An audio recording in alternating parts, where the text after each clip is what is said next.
All right, everyone. I just saw the news. Cleary is officially out for looks like what's going to be up to about 3 weeks. So Sean O'Sullivan will take that spot. So we will have all this news before team lists. And if you're stressing out about it, let's actually just jump in and do an early video about all the different options that you might be able to pick up for Nathan Cleary, who was our captain. So we're going to have to make a lot of different decisions around captaincy, for example, and what guns you're going to pick up instead. If you jump back to the video I posted yesterday, I actually talk about what would happen if Cleary is out, so you can jump into that, and it goes through a few guys that you might select or how to change your team, for example. But in this one, I'm going to focus more on a bunch of the different guns that you'd pick up instead. Whether that be 2 different guns because it was over $1 million, whether that means you just spend the money on Chabovic, for example.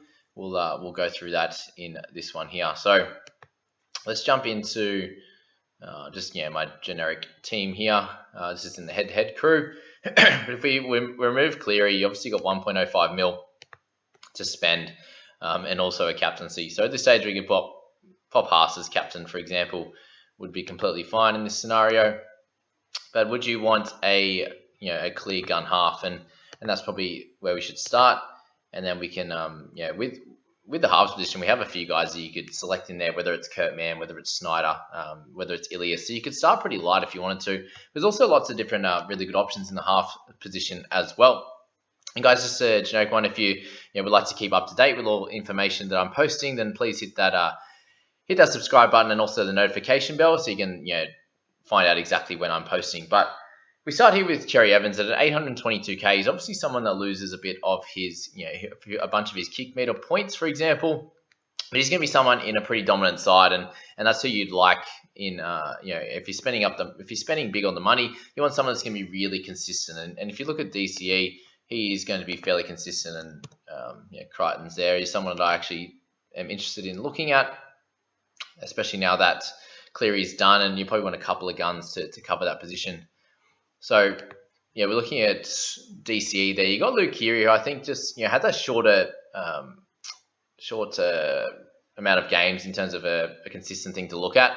And then you have Sam Walker next to him, who's going to take a fair few attacking stats, you'd imagine, as well. Let's see if that's loaded. Cool, DCE is there. He's priced at 66, so he loses 5 points off all the kicks that he would do in a game. He's owned by 5% now. And you look at him, he's fairly consistent, with those bunch of big games as well. He got 122 in there, 119 at the back end of last year. But generally he's around that sort of 50 to 60 mark and has his upside as well. So he's someone that if you look at his try assist, for example, Tommy Turbo, he took a bunch of those. So there's a few games where he has 2 and 3, but a lot of games where he has 0, the odd try. So I think there's, definitely, he's someone that didn't have like a really big outlier of a season. So if you're worried about that, I wouldn't be with DCE, for example. There's guys, as I said, like Keary. Hughes is going to be pretty solid, but I also think Muntz is going to have an awesome year. So he's someone I'd be looking to target pretty well over the next few weeks. Ben Hunt should be solid as well. 675, taking the majority of kicks in play, running that team, especially. And he's someone that tackles well. For example, has played hooker for Queensland there. If you're looking down the line a bit, guys like Moses and Dylan Brown should come into a lot of guys' brains in this one. Dylan Brown was also someone I was pretty interested in. So Moses comes into that category now, being just over 400k less than what Cleary was. You can use that 400k to upgrade someone else as well and get 2 guns. So that's a pretty cool price point there.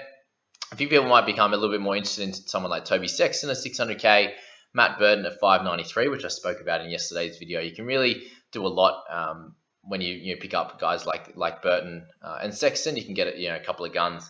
Brooks is going to be solid as well. You've got guys like O'Sullivan, but he's going to be a bit too expensive for a 3-week option, but he does score well for sure. Looking at other guys down the list, you got Peachy in there, is going to be okay. Clifford becomes a bit more of an option, I'd say, for a lot of people at 520.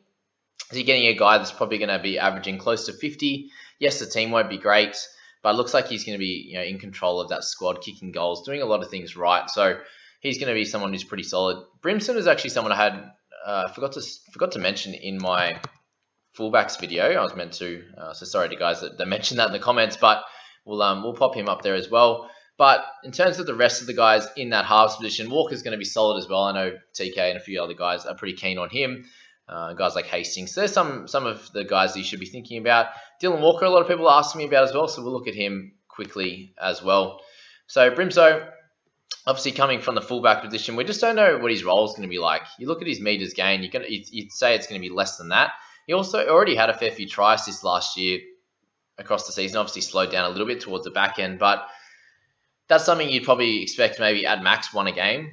So his meters are going to drop. His kick meter is probably going to up a little bit, so he'll be able to even that out. So I just don't know if I see too much value in him. He's going to be making tackles, but he's also going to miss a bunch as well. So we're not sure how he's going to play. He's already priced at 40, has the dual position, which is nice, but I just see better options at that price. I'd rather be going someone like Walker or Hastings, etc. there. So that's Brimo. And then Dylan Walker, someone a few people have been asking me about as well. And then we will go on to different sections. I imagine I'm going to have a fair few messages as well, or comments in the group, down in the comments here or in Discord, for example. So I thought I'd just get across all of the guys pretty early. So that's the halves position. You can play that any way you like. I don't see an issue in going a little bit lighter. You've got a couple of mid-ranger or two with the cheapies. I think that would be fine. If you maybe had one solid gun, and Kurt Mann could switch between mids and halves, and then you have, like, if you're deciding to pick him, he's actually really still a low percentage owned. And then you have Ilias, you got Snyder, you've got Nico Hines if you'd like. You can play the dual with the half as well. So that's that on that one. All right, let's go to top guns in general, and we start right up top. Give me a second. Cool. So we got Tommy Chabovic at that 83.8.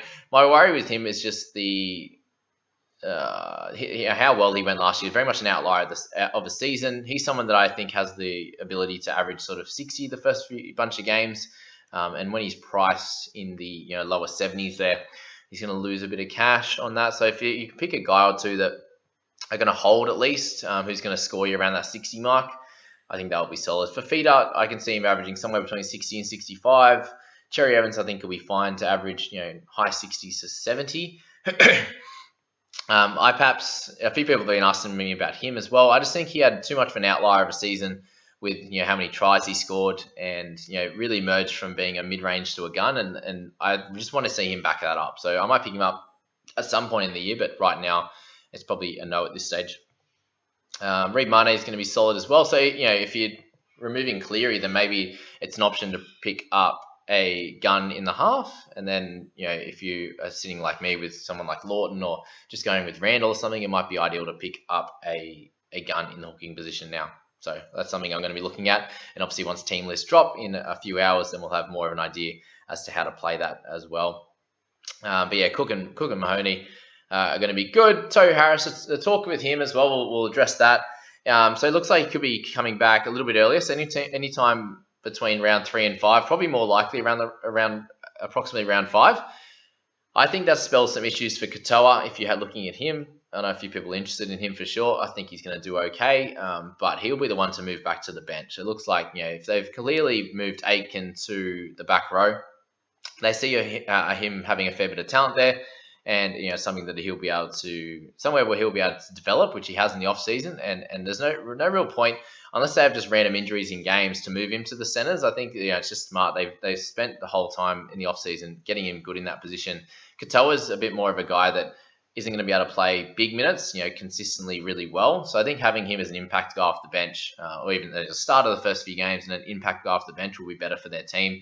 Tohu Harris moves back to middle, where he played amazing last year, and Josh Curran moves to the edge, where he runs a good line. I think he works really hard. So that's what I'd be thinking with Harris. Just keep a lookout for him at some point in the first couple of months. Jackson and Crichton are both guys I'm really interested in. Crichton probably a little bit more so. He's priced a little bit down on what Jackson is. Obviously, Crichton tackle busts a bit more, but he also offloads a little bit more. But an average of 60 when he's scored better than that in the past. I think them having a better side. Having Walker on his side, for example, he's going to be getting some nice ball. They'll be able to go out the back as well, and the right side's going to be really, really strong with guys like Satili Tupanua, who I'm pretty high on. He just has he's just a little bit more volatile, but I think he's going to score a lot of tries and probably score. I'm hoping he's going to score a little bit more consistent this year. Having Cleary next to him, you've got Manu, you've got Suwali, Cleary there. Who else we got? Yeah, so there's those, and then Teddy sweeping out the back. You've got so many options there, and yes, he'll be Tupanua will be used as a decoy a little bit, but he's also going to get one-on-one with the halfback on the other side, or the 5'8", make a lot of meters, a lot of tackle breaks, a lot of offloads, just getting one-on-one and getting the ball away, for example. So I see him scoring really well as well. So both edges are great options, I think. Murray, I'd be holding off on a little bit for now. We spoke about Hughes. So Frizz is going to be solid as well, but he had a pretty great season last year. To'o will hold off from a little bit at the start. Barnett's probably going to come back through the bench. Tedesco is someone that, he hasn't really done a lot of work this preseason, which might hamper him a little bit, but just the Roosters being in a better side, he's going to get a bunch of tackle breaks, a bunch of try assists, and the odd tries himself when he can get one-on-one with the outside defenders, for example. And if they're doing well, he's going to get a bunch of tries back through the middle and stuff like that. So that's Teddy. Hudson Young, it's just the worry with him is he could get big minutes and average over 55 and do really well, but there's also a chance that he gets moved to the bench or plays lesser minutes. These are some of the things to think about. Madison, I'll probably hold off on for a little bit. Brandon Smith, I think he's going to do pretty solid at that 54 price point. But something to think about with him is just the minutes. We don't exactly know. Is he going to be playing a little bit of 9? Is he going to be just playing 13 and playing 55, 60 minutes and averaging sort of around that 50? Something to think about. Ben Hunt, you get him at an average of 57 last year. The reason he's down in this price point is the fact that he kicks the ball so much in general play. So he'll be closer to this average rather than the 57. Just remember that. Yes, it's his team, but he loses a fair bit of a fair few points through that. Josh Curran, I don't think what the news is with Tohu Harris changes anything with him. He's a great option who's not going to play Origin, dual position, 675k. If you like him, I would not steer you clear of him. Probably a slightly better option than Tavita now, who also has the upside. Yes, we've all run away from him, but there's every chance that he comes out and absolutely kills it. And a lot of people are looking to pick him up in their side. So don't run away from Pangai completely, especially now that Cleary's gone. Just remember, the reason I'm going through all these guys is because when you have Cleary in your team, you don't have many options in terms of guns to pick, and you don't want to pick too many because you need the mid-rangers and the cheaper guys, the 350 and under guys. So the reason, we're going through this now is because we can probably fit another gun or two into our sides that we couldn't do before. So that's the big reason there. Lucy Leilua, someone in my comments mentioned that I said he could score you a couple of 40s and then go, a mid 40s, for example, and then get you the 70 or 80. And we think he's absolutely incredible. He was fairly consistent last year. I'll give you that. There was like 5 scores from 47 and below, which is pretty good to be fair, and they were all in pretty big minute games. There's a bunch of games he played 65 to 70, and then the rest 80. But he's just something to think about. If you're picking a guy that's not a clear top edge, for example, you're looking at Crichton, a clear edge or mid, for example. There's Crichton, there's a bunch of different, Fafita, these kind of guys.